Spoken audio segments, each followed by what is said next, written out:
Hello students. आज हम लोग बचे हुए क्वेश्चंस में करंट इलेक्ट्रिसिटी की करेंगे, जो कि है 3.9, 3.10, 11, 12 एंड 13। टोटल 5 क्वेश्चंस आपका इस वीडियो में रहेगा। ठीक है।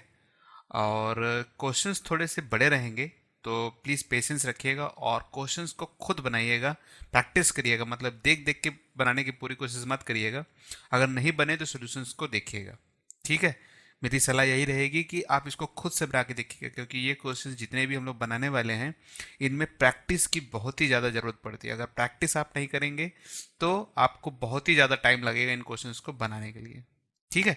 तो बिना देरी किए चलिए चालू करते हैं अपने इस वीडियो को।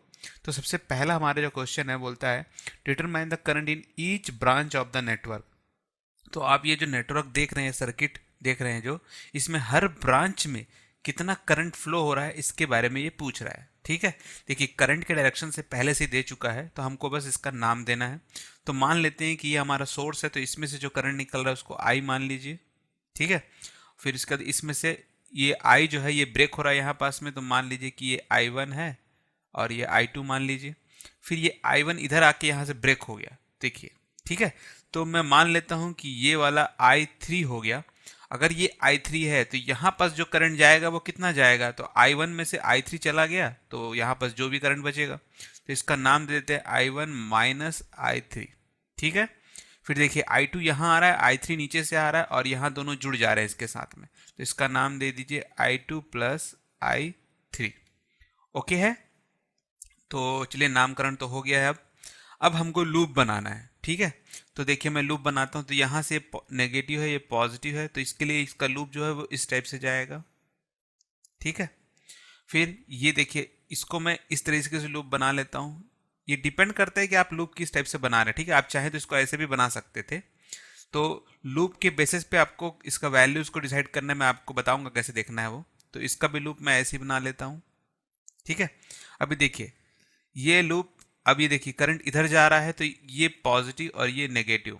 ठीक है। ये करंट नीचे की तरफ आ रहा है, तो ये पॉजिटिव और ये नेगेटिव। जिधर से आ रहा है वो पॉजिटिव और जिधर जा रहा है वो नेगेटिव, तो ये नेगेटिव है।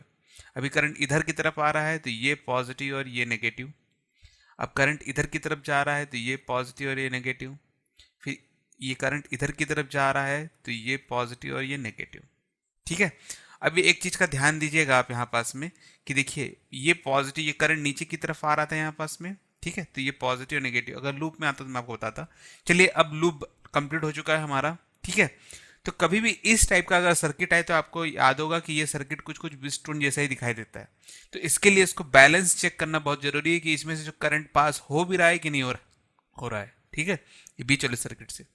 तो इसके लिए सिंपल तरीका है, ये डिवाइड बाई ये, तो 10/5, और ये डिवाइड बाई ये, मतलब 5/10। तो देख सकते हैं कि ये बैलेंस नहीं है, ये 5 1 जा 5 2 जा, और ये 1/2, 1/2 का रेशियो बन रहा है। तो ये सर्किट क्या है, बैलेंस नहीं है।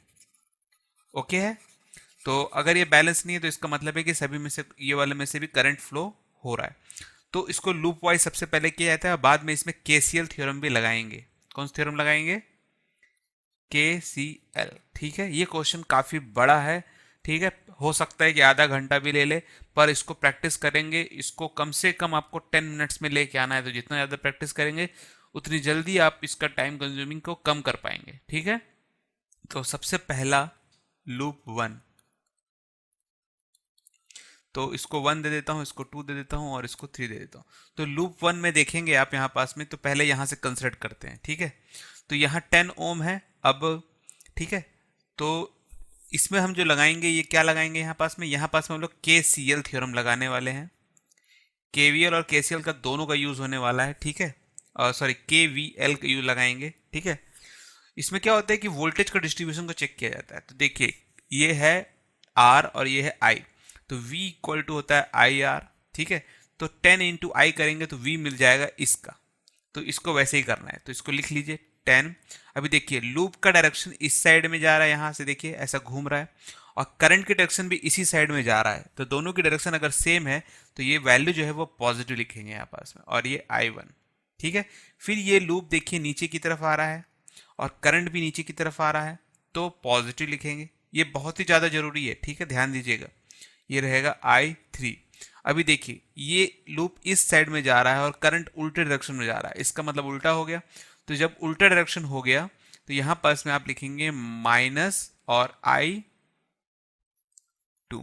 और ये आपका पहला लूप का इक्वेशन कंप्लीट हो गया। फिर से ध्यान दीजिएगा, देखिए लूप की डायरेक्शन इस साइड में है, करंट की डायरेक्शन भी इसी साइड में है तो पॉजिटिव। फिर देखिए लूप नीचे की तरफ आ रहा है, करंट भी नीचे की तरफ आ रहा है तो पॉजिटिव। फिर देखिए लूप इस साइड जा रहा है और करंट उल्टी डायरेक्शन में आ रहा है, इसलिए नेगेटिव। ठीक है, इसमें से हम 5 को बाहर निकाल सकते हैं, तो बचेगा यहाँ पास में 2I1 plus I3 minus I2 equal to 0। तो यहाँ मैं लिख सकता हूँ 2I1 प्लस सॉरी माइनस लिख लेता हूँ, ज़्यादा बेटर रहेगा, I2 plus I3, I1 I2 I3 के फॉर्म में इसको लिख लेते हैं, और this is our first loop value. ठीक है, अब इसी तरीके से लूप सेकंड के लिए निकालते हैं। तो सेकंड लूप ये वाला है, देखिए लूप की डायरेक्शन देखिए इस टाइप से ऐसे जा रही है, तो ये नीचे की तरफ आया, करंट भी नीचे की तरफ आया, तो मैं यहाँ लिख सकता हूँ 5I1 माइनस I3। ठीक है, फिर देखिए ये एक लूप इधर की तरफ आ रहा है, करंट इधर की तरफ जा रहा है। फिर से देखिएगा लूप ऐसे जा रहा है घूम के, और करंट जो है वो उल्टी डायरेक्शन में जा रहा है, तो इसको मैं लिखूंगा -10I2 प्लस I3। अभी देखिए लूप ऊपर की तरफ जा रहा है, करंट नीचे की तरफ आ रहा है, उल्टा डायरेक्शन हो गया फिर से, तो यहाँ लिखूंगा -5I3 इक्वल टू 0। ओके है, अब सॉल्व कर लीजिए इसको, तो यह आएगा 5I1 minus 5I3 minus 10I2 minus 10I3 minus 5I3। मैं थोड़ा स्लोली चल रहा हूँ, जब आप इसको बनाना सीख जाएंगे तो ये काफ़ी फास्ट बनता है। ठीक है, ये आएगा 5I1 और I2 कितने हैं, एक ही है, तो इसको लिख सकते हैं 10I2, और I3 कितने हैं, 1 2 3 3 है टोटल 3, तो 5 और 5 10, और ये 10 20 हो गया, तो -20I3। इसमें से 5 को कॉमन बाहर निकाल के इधर रख देंगे, तो ये आएगा I1 2I2 और ये आएगा 4I3 equal to 0, equation number 2। ऐसे ही लूप 3 के लिए करते हैं हम लोग। ठीक है, तो मैं इधर से चालू करता हूँ, थोड़ा सा बड़ा क्योंकि हो सकता है। तो लूप 3 आपका ये वाला है। तो देखिए सबसे पहला यहाँ पास में आया, ऐसे जाएंगे आप, लूप को देखिए इधर से ऐसे घूम रहा है, इधर से ऐसे जा रहे हैं, और जो पॉजिटिव नेगेटिव डायरेक्शन है ये इस साइड में है, तो इसको लिखेंगे -10। फिर देखिए ये पॉजिटिव है तो ये भी पॉजिटिव, ये भी नेगेटिव। ठीक है, ये नेगेटिव जाएगा। देखिए लूप की डायरेक्शन इधर है और करंट की डायरेक्शन भी इसी साइड में जा रहा है, तो इसको मैं लिखूंगा +10 ऑफ I। ठीक है, फिर यहाँ आ गए, यहाँ आने के बाद इधर से देखिए लूप तो ऐसे ही जा रहा है, तो डायरेक्शन भी इधर ही है, तो इसको मैं क्लियरली लिख सकता हूँ 5I2। फिर देखिए लूप की डायरेक्शन इधर जा रही है, करंट की डायरेक्शन भी इधर ही है, तो मैं इसको लिख सकता हूँ 10I2 प्लस I3। अब देखिए, अब देखेंगे कि ये जितने भी इक्वेशन है I1 I2 I3 के फॉर्म में यहाँ पास में I है, और I की वैल्यू जो यहाँ पास में है वो I1 प्लस I2 में ब्रेक हुआ था, तो यहाँ पास में जो KCL फॉर्म यहाँ लगने वाला है जो मैं आपको यहाँ बता रहा था, तो यह आएगा I equal to I1 plus I2। ठीक है, इस वैल्यू को उठा के यहाँ पास में रख दीजिए, और ये 10 की वैल्यू को इधर शिफ्ट कर दीजिएगा, तो यह आएगा 10I1 plus I2 plus 5 of I2 plus 10 of I2 plus I3, और ये -10 इधर जाएगा तो ये बनेगा 10। ठीक है, अब इसको सॉल्व कर लीजिए, तो ये आएगा 10I1 10I2 5I2 10I2, और यहाँ पास में 10 है 10I3 equal to 10I1 plus ये I2 3 बार है, तो 10 10 20 और 25, तो ये आएगा 25I2, और ये आएगा 10I3 इक्वल टू 10।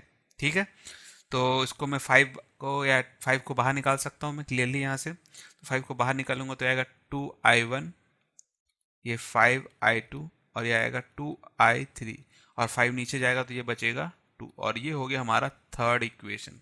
ठीक है।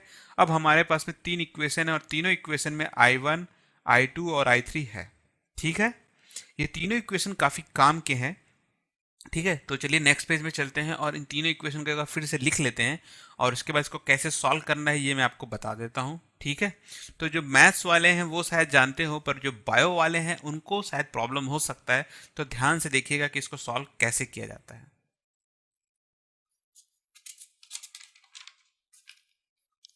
तो मैं तीनों इक्वेशन को फिर से लिख लेता हूँ, बहुत ही जरूरी है लिखना। ठीक है, तो यह आएगा 2I1 I2 plus I(3) equal to 0। First equation हो गया। दूसरा इक्वेशन है I1 minus 2I2 minus 4I3 equal to 0।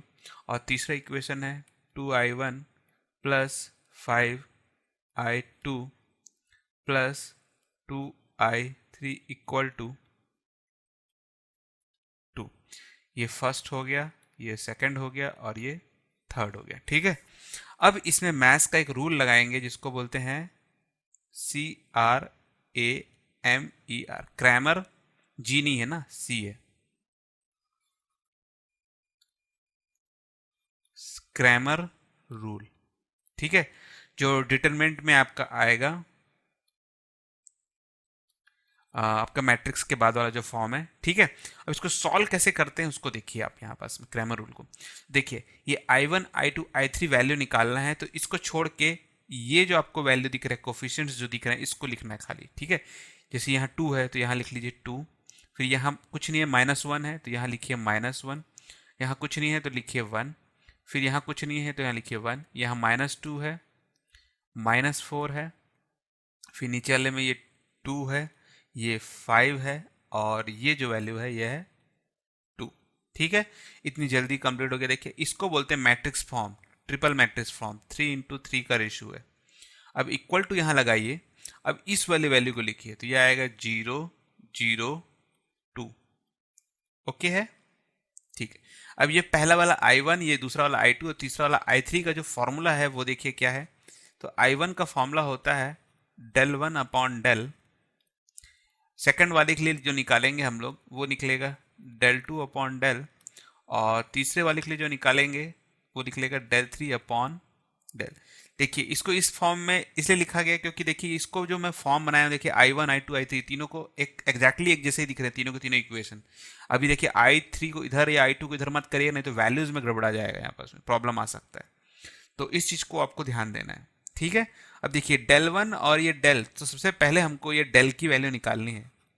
तो del की वैल्यू निकालना बहुत ही सिंपल है। देखिए 2 -1 1, इस वैल्यू को जैसा है वैसे लिख दीजिए। ठीक है, अब इसको सॉल्व करते हैं। सॉल्व करना बहुत ही सिंपल है। अभी क्या करिएगा कि यहाँ पास में उंगली और यहाँ पास में उंगली रखिएगा। फिर से देखिए, यहाँ और यहाँ उंगली रखेंगे तो ये जो पहली वैल्यू है इसको आप डायरेक्टली लिख लीजिए। अब यहाँ और यहाँ उंगली रखेंगे तो आपको सिर्फ और सिर्फ ये वैल्यू दिखाई देगा 4 के 4।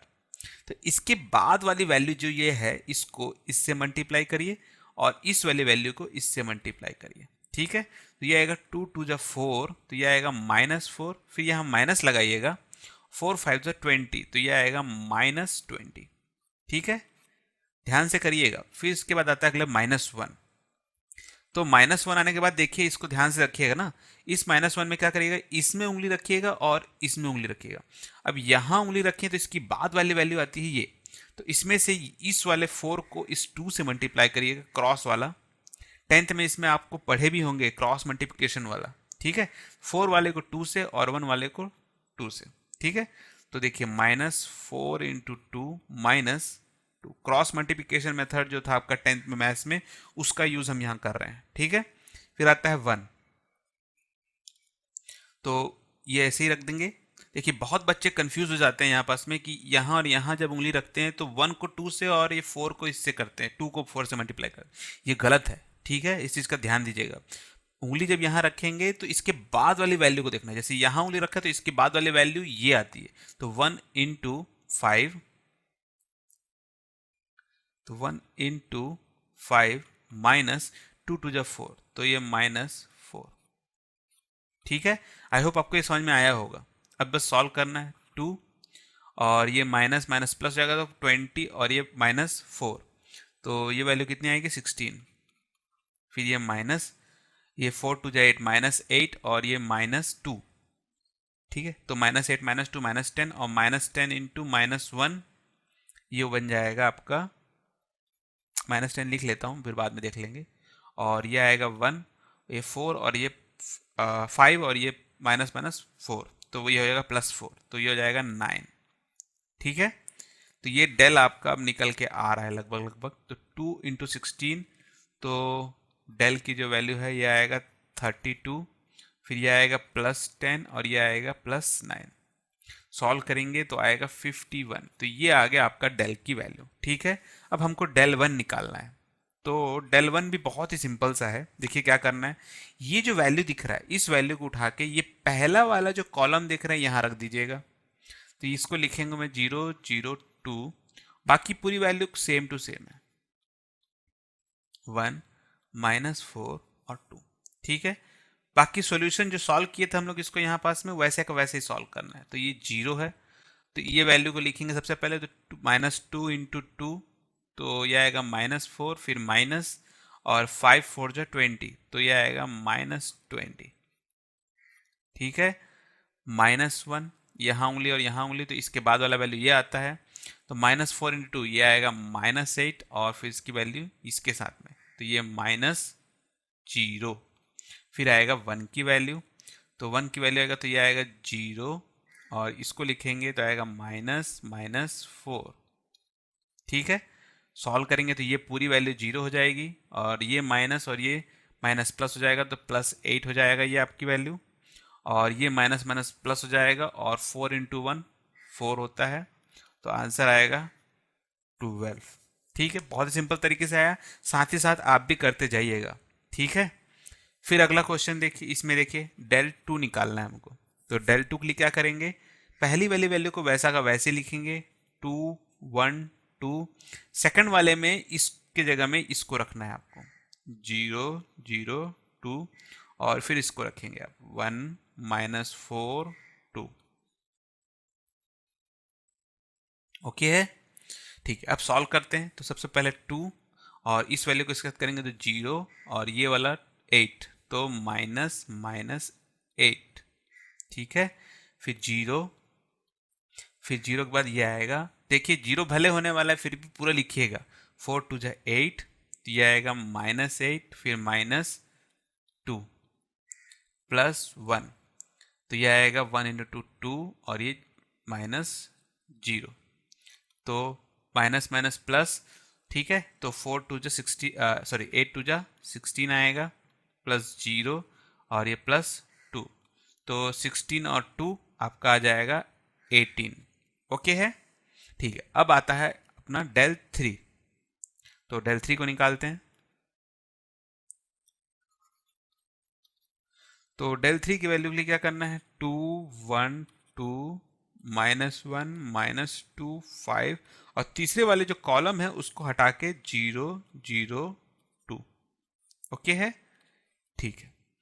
अब वैल्यू को सॉल्व करते हैं तो आएगा 2 और 2 2 जा 4, मतलब -4, और ये आएगा -0, फिर आएगा -1, तो ये आएगा 0 और ये आएगा -2, फिर तीसरा वाला तो 0 है ही, तो पूरा वैल्यू वैसे 0 ही होने वाला है, तो ये आएगा 5 -4, ओके है। तो ये आएगा -8 और ये माइनस और ये माइनस प्लस हो जाएगा, तो ये आएगा +2 और ये वैल्यू तो है 0 ही, तो ये आएगा -6, ठीक है। तो डेल 1 डेल 2 और डेल 3 की वैल्यू आ चुकी है, तो हम I1 की वैल्यू यहाँ लिखेंगे। तो I1 की वैल्यू होती है डेल 1 अपॉन डेल, तो डेल 1 जो आया था आपका वो कितना आया था 12, और डेल की वैल्यू आई थी 51, ओके है। तो उसको 3 से डिवाइड कर सकते हैं, तो 3 4 जा 12 और 3 17 जा, तो यह आएगा 4/17 एम्पियर, ओके है। I2 की वैल्यू इसी तरीके से निकालते हैं, डेल 2 अपॉन डेल। तो जो डेल 2 हमारा आया था वो आया था 18/15, तो 3 6 जा और ये आएगा 17, तो यह आएगा 6/17 एम्पियर, ओके है। अब आया था I3, तो इसका है डेल 3 अपॉन डेल, तो इसको लिखे थे -6/17, तो 51 और ये आएगा 17, तो ये आएगा -2/17 एम्पियर। देखिए I1 I2 I3 निकल चुका है हमारा। अब हमको हर ब्रांच में करंट को पता करना है, ठीक है। तो current on each branches, current on, आप सर्किट डायग्राम को देखते रहिएगा, ठीक है। मेरे नोट्स में मैंने सर्किट डायग्राम बना के रखा है, तो मैं उसको देख के बना रहा हूँ। तो सबसे पहला जो ब्रांच है वो IAB है। IAB में जो करंट फ्लो हो रहा है वो I1 हो रहा है, तो जिसकी वैल्यू 4/17 एम्पियर आया है। फिर दूसरा जो ब्रांच है वो IBC ले सकते हैं हम लोग, जिसका करंट वैल्यू होगा I1 माइनस I3। तो I1 की वैल्यू है 4/17 और माइनस I3 की वैल्यू है तो -2/17, तो माइनस माइनस प्लस हो जाएगा। और एलसीएम सेम होने के कारण इसको मैं लिख सकता हूँ 6 एम्पियर। फिर तीसरा जो ब्रांच है वो है IDC। तो IDC की वैल्यू है I2 प्लस I3 और I2 की वैल्यू 6/17 और I3 की वैल्यू जो है 2/17, ठीक है, ओके है। देखिए माइनस माइनस प्लस हो गया था, यहाँ माइनस जैसा कुछ नहीं था इसलिए नहीं लिखती है, तो ये आएगा 4/17 एम्पियर, ओके है। फिर अगला है I ऑफ ए डी जो है वो I2 के बराबर है, जिसको मैं क्लियर लिख सकता हूँ 6/17 एम्पियर। और इसके बाद लास्ट आता है IBT जो है I3, जिसको मैं लिख सकता हूँ -2/17 एम्पियर। और फाइनल है जो है वो टोटल करंट, तो टोटल करंट होता है I1 प्लस I ऑफ 2। तो I1 है आपका 4/17 और I2 आपका है 6/17। एलसीएम लेंगे तो 17 आने वाला है और ऊपर प्लस कर देते हैं तो आएगा 10 ampere. So this is the whole solution of this question, ठीक है। आई होप आपको ये समझ में आया होगा। एक एक करके आपको बनना है। अगर आप इसको ध्यान से देखेंगे तो ये वीडियो ही खाली 22 मिनट का हो गया, मैंने इतने आराम से सॉल्व किया है। अब ये जो 22 मिनट है, अगर आप नॉर्मल सॉल्व करेंगे तो 20 मिनट लगेगा, पर अगर आपको इसको प्रैक्टिस हो जाता है तो ये क्वेश्चन बहुत ही जल्दी सॉल्व हो सकता है। मान के चलिए कि 10 से 12 मिनट में ये क्वेश्चन सॉल्व हो जाएगा आपका, ठीक है। और इसी चीज का आपको फायदा उठाना है, ओके है। तो 10 से 12 मिनट में आपका ये क्वेश्चन सॉल्व हो जाना चाहिए, क्योंकि आपके पास में एग्जाम टाइम पे इतना समय नहीं रहता है। इस चीज का आपको ध्यान देना है, ओके है, ठीक है। तो आई होप आपको ये क्वेश्चन अब समझ में आया होगा। तो चलिए चलते हैं अगले क्वेश्चन के ऊपर। कोई भी डाउट है तो कमेंट सेक्शन में पूछेगा और इस क्वेश्चन को प्रैक्टिस करिएगा खुद से। 4-5 बार प्रैक्टिस आपको करना ही पड़ेगा, इस चीज का आपको ध्यान देना है, ठीक है। ओके चलिए चलते हैं अगले क्वेश्चन की तरफ। ओके स्टूडेंट्स, तो ये क्वेश्चन भी काफ़ी सिंपल है। अगर आपको मीटर ब्रिज के फॉर्मूले मालूम है तो आप ये क्वेश्चन भी बहुत ही इजी तरीके से बना सकते हैं। और आपको डायग्राम भी याद होना चाहिए, बहुत ही ज़्यादा ज़रूरी है, ठीक है। तो मीटर ब्रिज और व्हीटस्टोन ब्रिज आपका एक ही टाइप का है, क्योंकि मीटर ब्रिज जो है वो व्हीटस्टोन ब्रिज के ऊपर में ही बना हुआ है, ठीक है। तो सबसे पहले क्वेश्चन पढ़ते हैं और उसका धीरे धीरे सॉल्व करेंगे इसको। तो लिखा हुआ है इन ए मीटर ब्रिज 3.27, फिगर भी बना देता हूँ मैं। तो चलिए एक फिगर बना लेते हैं। वैसे फिगर दिया हुआ नहीं था, पता नहीं कहाँ से फिगर, लगता है पीछे में कहीं फिगर है उसको दिखा रहा है ये।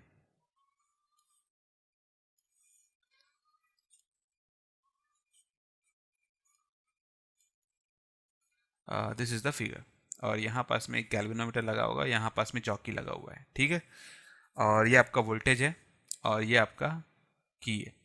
और इसको आप x मान लीजिए, इसको आप y मान लीजिए। ये टोटल लेंथ 100 सेंटीमीटर का रहता है, तो इसको अगर L मानेंगे तो ये बचा हुआ 100 माइनस L। और this is the balance point, ठीक है, जिससे हम बैलेंस कर पाएंगे इन दोनों की वैल्यू को, सर्किट को बैलेंस कर पाएंगे और करंट से जीरो डिफ्लेक्शन दिखाएगा। यही हमारा मीटर ब्रिज होता है।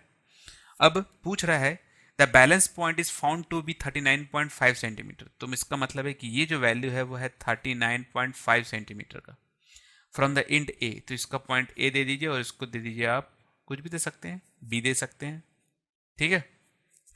When the register y is of 12.5 ओम, तो ये y वाला जो है ये आपको 12.5 ओम दे दिया है। Determine the resistance of x, x की वैल्यू निकालनी है। why are the connection between the resistor is a Wheatstone or a meter bridge made of thick copper wire। और ये जो बनाया गया है इसको थिक कॉपर क्यों लिया जा रहा है, इसके बारे में भी ये पूछ रहा है, ठीक है। why are the connection between the resistors, तो कनेक्शन बिटवीन द रजिस्टर्स जो होते हैं, ठीक है, उसको थिक कॉपर वायर क्यों लिया गया है, ठीक है, तो चलिए देखते हैं कि इसको इस टाइप से क्यों बनाया गया है। तो सबसे पहले हमें फाइंड करना है एक्स की वैल्यू को। तो इसके लिए हमें फॉर्मूला मालूम होना चाहिए। तो फॉर्मूला जो है वो क्या होता है, बैलेंस करना है हमको। देखिए, तो इसकी वैल्यू इसके साथ में, ये आएगा एक्स अपॉन वाई, और इसकी वैल्यू इसके साथ में, ये आएगा L upon 100 minus L. Okay, बहुत सिंपल सा था। बस वैल्यू को पुट करिए, तो x इज इक्वल टू आएगा L upon 100 minus L into Y. ठीक है, बस वैल्यू को पुट करना है। तो l की वैल्यू है आपकी 39.5 डिवाइड बाई 100 माइनस 39.5 इंटू, और y की वैल्यू है 12.5। ठीक है, और इसको सॉल्व करेंगे तो आएगा आपका 39.5, और यह आएगा 60.5, और यह आएगा 12.5। ठीक है, और आगे बढ़ते हैं इसको सॉल्व करते हुए। तो ये आएगा 395 अपॉन 605, इसका पॉइंट पॉइंट हटा दिया मैंने, और ये 125 डिवाइड बाई 10। तो इसको सॉल्व जब करेंगे तो ये आपका 121 आएगा, और ये आपका आएगा 25। और इसको जब पूरा क्लियरली सॉल्व किया जाएगा तो नियर अबाउट ये आएगा 81.6 अपॉन 10, और ये 8.6 ओम के आसपास में आने वाला है। ठीक है, तो आपका अब x की वैल्यू यहाँ पास में निकल के आ गया है। And Y are the connection between the register is a Wheatstone और a meter bridge made of thick copper wire.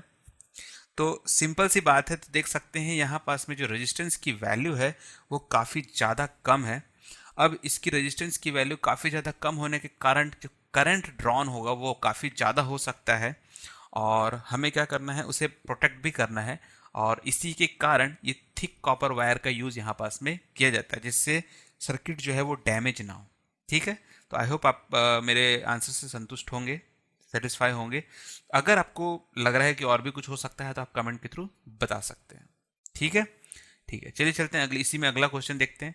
तो अगला क्वेश्चन पूछ रहा है, determine the balance point of the bridge above if X and Y are interchange. तो balance point पूछ रहा है, मतलब ये वाली एल की वैल्यू पूछ रहा है, अगर एक्स और वाई की वैल्यू को इंटरचेंज कर दिया जाएगा तो।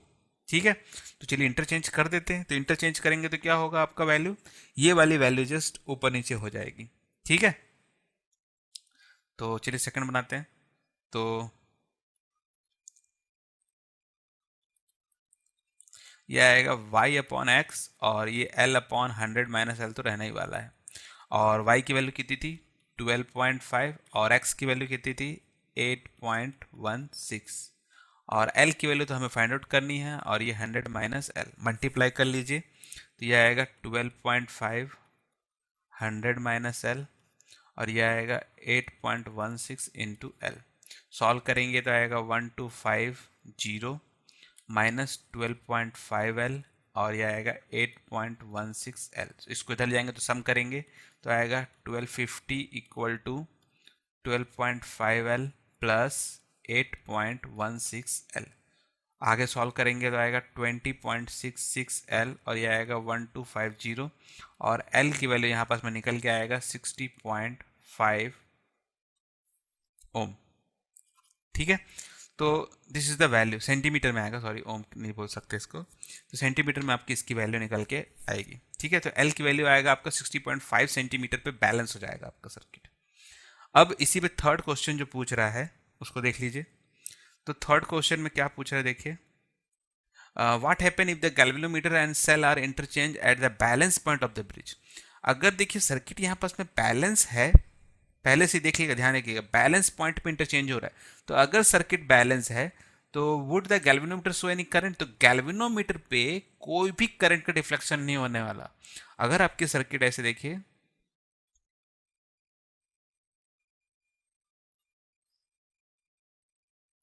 तो यहां पास में जो गैल्वेनोमीटर, अगर ये सर्किट बैलेंस्ड है यहां से और यहां से, ठीक है, तो इसका मतलब है कि इसमें से जीरो करंट का डिफ्लेक्शन होता है, और जीरो करंट का डिफ्लेक्शन, इसका आंसर यही है, what would happen in the galvanometer and cell are interchange.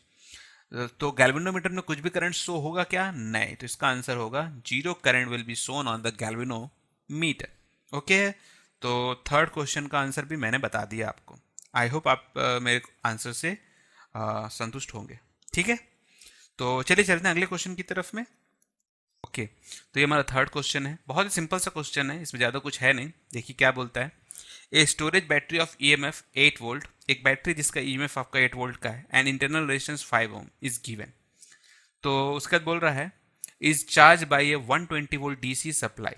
तो उसके बाद क्या किया उन्होंने कि बैटरी को चार्ज करना है, तो उन्होंने 120 वोल्ट का डीसी सप्लाई लगा दिया using A series register of 15.5 ओम। और जो जब चार्ज किया जाता है तो उसके सामने, सर्किट के सामने आपका 15.5 ओम का रेजिस्टेंस लगाया जाता है। वैसे तो सर्किट जो है वो काफ़ी अच्छे से बनाया जाता है, ठीक है। इसमें बस एक बेसिकली दिया गया है कि एक रेजिस्टेंस हमने लगा दिया, ठीक है। What is the terminal voltage of the battery during charge. तो बोल रहा है कि जो बैटरी है उसका जो टर्मिनल वोल्टेज है वो कितना होगा। आपका टर्मिनल वोल्टेज का मतलब कि वी को पूछ रहा है। And what is the purpose of having a series resistance in the charging circuit. और ये जो रेजिस्टेंस लगाया जाता है इसको क्यों लगाया जाता है, क्या रीजन है इसको लगाने का, इसको भी हमको बताना है, ठीक है। तो गिवन देख लेते हैं सबसे पहले, इसमें गिवन लिखना जरूरी है, ठीक है। तो बैटरी ईएमएफ, तो बैटरी ईएमएफ जो है वो है 8 वोल्ट का। सप्लाई वोल्टेज जो है हमसे पूछ रहा है, जो दे रहा है एक्चुअल में सप्लाई वोल्टेज हमको, ये भी जरूरी था। सप्लाई वोल्टेज जो है वो 120 वोल्ट का है, ठीक है। एक्सटर्नल रेजिस्टेंस हमको दिया है 15.5 ओम का, और इंटरनल रेजिस्टेंस आपको दे दिया 0.5 ओम का, ठीक है। ये एक्सटर्नल सीरीज रेजिस्टेंस हम लगा रहे हैं। अब हमको देखिए, ये हमारा एक बैटरी मान लीजिए, यहाँ पास में एक बैटरी है भी हमारी, और इसको मैं चार्ज कर रहा हूँ इस टाइप से, ठीक है। अब देखेंगे तो ये करंट ऐसा कुछ फ्लो होने वाला है। तो अगर ये ऐसा जाएगा और ये पॉजिटिव है, ठीक है, मान लीजिए, तो आपकी जो वैल्यू आएगी वो कितना निकल के आएगी। तो ये अगर मैं 120 लेता हूँ तो इसकी जो, इसके मुकाबले इसका जो सर्किट है वो उल्टा दिख रहा है, तो ये 8 वोल्ट का उल्टा दिख रहा है। तो जो इसका नेट ईएमएफ निकल के आने वाला है, ठीक है, फिर देखिएगा इसका जो नेट ईएमएफ निकल के आएगा वो कितना निकल के आएगा। नेट ईएमएफ तो आएगा 120 माइनस 8, तो ये निकल के आएगा 112 वोल्ट। ओके है, आई होप आप मेरे बात से संतुष्ट होंगे यहाँ पास में।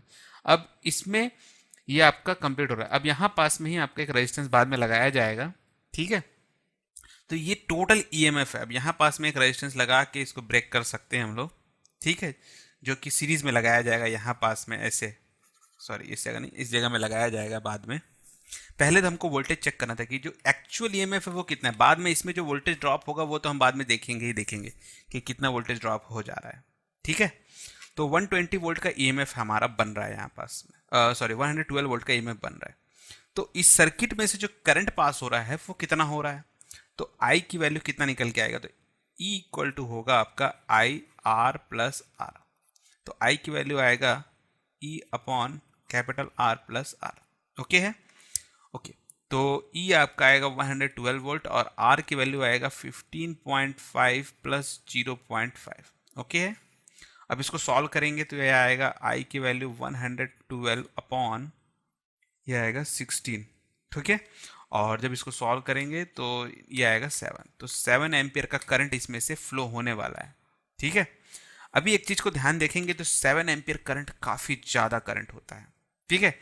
अब इस सर्किट को मुझे प्रोटेक्ट भी करना है और इसमें से बहुत ही ज़्यादा करंट फ्लो भी हो रहा है। तो मैं क्या करूँगा, यहाँ पास में एक सीरीज रेजिस्टेंस लगा दूंगा जो 15.5 ओम का है, जिससे क्या होगा कि इसमें जो करंट है वो लिमिट हो जाएगा, मतलब ओवरलोड नहीं होगा। मतलब इसमें से अगर मैं रेजिस्टेंस नहीं लगाता, वैसे तो 7 एम्पियर भी बहुत ज़्यादा होता है, फिर भी मैं पूरी कोशिश करूँगा इसको कि इसमें कम से कम करंट फ्लो होने की कोशिश करें, ठीक है।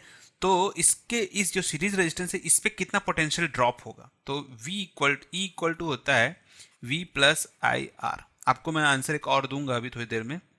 तो ये हमको निकालना है V, तो E जो है वो है आपका 8, क्योंकि ये बैटरी वोल्टेज की बात कर रहा है। V हमको निकालना है और I के वैल्यू दिया गया है 7 और ये दिया है 0.5। तो V का वैल्यू क्या आएगा 8 माइनस ये आएगा 3.5 और आंसर आएगा कुछ गड़बड़ी तो नहीं हो गया, V प्लस आई आर, तो E, तो इसका आंसर जो है आपका आएगा, जीरो लगाएंगे तो 10 में से 5, 10 में से 5 गया 5, 7 में से 3 गया, ये आएगा 4। तो 4.5 वोल्ट का आपका टर्मिनल वोल्टेज आता है। तो इसके अक्रॉस में अराउंड 4.5 वोल्ट आना चाहिए वैसे तो, ठीक है। और सेकंड चीज पूछा था इसमें से कि what is the purpose of having a series resistance in the charging circuit. तो सिंपल सी बात है कि जो सीरीज रेजिस्टेंस है, अ, यहाँ पास में इसको इसे लगाया जाता है कि इसमें से जो हैवी करंट यहाँ पास से जो पास हो रहा है वो बहुत ही ज़्यादा पास ना हो। जिससे क्या होता है कि एक्चुअल में बैटरी जो होती है वो डैमेज होने के चांसेस ज़्यादा होते हैं इसमें से अगर हैवी करंट को पास कराया जाएगा तो। ठीक है। तो आप देखे होंगे कि जो मोबाइल के जो चार्जर आते हैं आपके, उसमें बोलते हैं कि 20 एम्पियर का चार्जर है या 5 एम्पियर वोल्ट का चार्जर है। एक्चुअल में वाट के हिसाब से बताते हैं कि 60 वाट है। तो वाट में क्या होता है कि इसकी जो वोल्टेज है उसे बहुत ही ज़्यादा इंक्रीज नहीं कर सकते हम लोग। ठीक है। तो अब हमको इसका वॉटेज अगर बढ़ाना है मान लीजिए, क्योंकि देखिए जो बैटरी वोल्टेज है वो बैटरी के ऊपर में डिपेंड करता है। तो बैटरी का वोल्टेज आप देखे होंगे 3 पॉइंट समथिंग कुछ वोल्ट का रहता है। इसकी वोल्टेज को तो छू नहीं सकते, और इसको चार्ज भी जल्दी करना, देखिए बैटरी वोल्टेज के अक्रॉस कितना आ रहा है, 4.5 आ रहा है। अब इसको हम चार्ज भी नहीं कर सकते बहुत ज़्यादा जल्दी, तो कैसे इसको बढ़ाया जाए? तो हम क्या करते हैं, करंट की जो क्वांटिटी उसे बढ़ा देते हैं। मतलब जो चार्ज आ रहा है सर्किट पे जो आपका बैटरी के अंदर जाएगा उसकी क्वांटिटी हम बढ़ा देते हैं। पर अगर आप ऐसा सोचिए कि एक नल है और नल के अगर साइज को आप बढ़ा देंगे, छोटा सा साइज रख देंगे, छोटा सा साइज में से हैवी पानी फ्लो करवाएंगे तो ये नल क्या फट जाएगा। वैसे यहाँ पास भी है कि इतना छोटा सा बैटरी है और इसमें बहुत ही फोर्स से करंट को फ्लो करवाया जाएगा, अगर मतलब बहुत ही ज़्यादा करंट को पास कराया जाए तो ये बैटरी फूल के ख़राब हो जाएगी। तो इसके लिए भी काफ़ी कॉम्प्लिकेटेड सर्किट बनाए जाते हैं जो आप अगर आपने इंजीनियरिंग किया तो आपने इलेक्ट्रॉनिक्स में इसको जरूर पढ़ेंगे। ठीक है। और मैं आपको एक हिंट देता हूँ कि क्या करना है हमको, कि जो करंट दे रहे हैं उसका जो टाइमिंग है, ठीक है, इसे बहुत ही ज़्यादा स्मॉल कर दिया जाता है। मतलब पानी हम भेजेंगे पर बहुत ही शॉर्ट टाइम के लिए भेजेंगे, फिर रुकेंगे, फिर भेजेंगे, जिसे हम पल्स मेथड भी बोलते हैं। ठीक है। इसके बारे में आप और डिटेल में इलेक्ट्रॉनिक्स में पढ़ेंगे। अगर आपने इंजीनियरिंग लिया और इलेक्ट्रॉनिक्स में गए तो नहीं पढ़ेंगे तो कोई बात नहीं, आपको इतना सोचने की ज़रूरत नहीं है यहाँ पास में। ठीक है। और इस टाइप से इस सर्किट्स को बनाया जाता है और इस टाइमिंग का ही खेल है, इसी पे लोग ज़्यादा ध्यान देते हैं। ठीक है। ओके, तो आई होप आप मेरे आंसर से संतुष्ट होंगे यहाँ पास में। और आपके मन में अगर कोई डाउट आता है इसको रिलेटेड तो मैं आपका जरूर कन्फ्यूज़न दूर करूँगा। पर मुझे मालूम नहीं कि आपके मन में क्या डाउट आ सकता है, तो जितना मुझे लगा था आपको बताने के लिए मैंने आपको यहाँ पास में बता दिया है। ठीक है। फिर भी मन में कोई डाउट आएगा तो कमेंट सेक्शन में आप जरूर पूछिएगा। ओके है। ठीक है, चलिए चलते हैं अगले क्वेश्चन की तरफ। ओके स्टूडेंट्स, तो ये क्वेश्चन बहुत सिंपल सा है, देखिए क्या बोलता है। In a potentiometer arrangement, a cell of EMF 1.25 volt give a balance point of 35 centimetre length of the wire. तो पोटेंशियोमीटर आप देखे होंगे तो 400 सेंटीमीटर का टोटल रहता है और टोटल 4 वायर्स रहते हैं आपका इस टाइप से, और सब के सब आपके 100 सेंटीमीटर के रहते हैं। ठीक है।